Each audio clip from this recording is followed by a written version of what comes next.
pessoas que vivem sua fé no mundo como esses agentes da graça e do amor são como expressões do cuidado divino para essa humanidade perdida. Nós somos o melhor rosto de Deus para quem vive na indiferença e no engano. As pessoas não vão ver Deus, elas vão ver a gente. Elas não vão ler a Bíblia, elas vão ler a nossa história, elas vão ler as nossas palavras, elas vão ler as nossas atitudes. E Jesus fala isso diretamente para os fariseus. Quem eram os fariseus? Eram os homens de bem daquela época, eram os religiosos, eram as pessoas que se diziam defensoras da moral e do bom costume.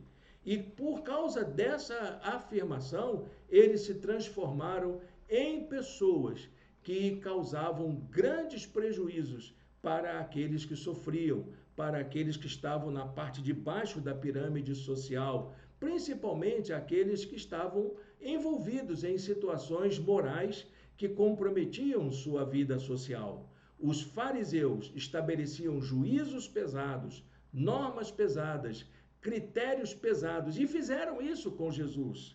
Em um dado momento, os fariseus disseram que Jesus expulsava demônios em nome de Beelzebu.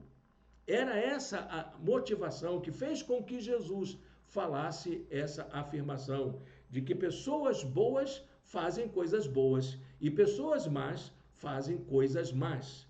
E eles estavam fazendo uma coisa muito má, dizendo que a obra de libertação de Jesus, a obra de salvação, era fruto de um ato maligno, de um poder demoníaco que atuava sobre a vida de Jesus, desprezando a presença de Deus naquele momento da história na vida deles.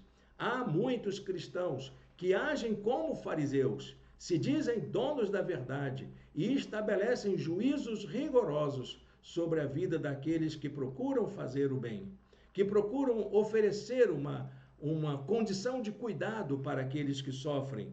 Pessoas que agem assim são indiferentes à necessidade do seu próximo, passam de largo por aqueles que sofrem, se tornam indiferentes por aqueles que passam fome, por aqueles que sofrem de discriminação, por aqueles que sofrem preconceito. É preciso que nós, como cristãos e cristãs, venhamos a superar essa tendência de farisaísmo que tomou conta da fé evangélica principalmente, mas não só evangélica, mas de cristãos de um modo geral, no mundo todo.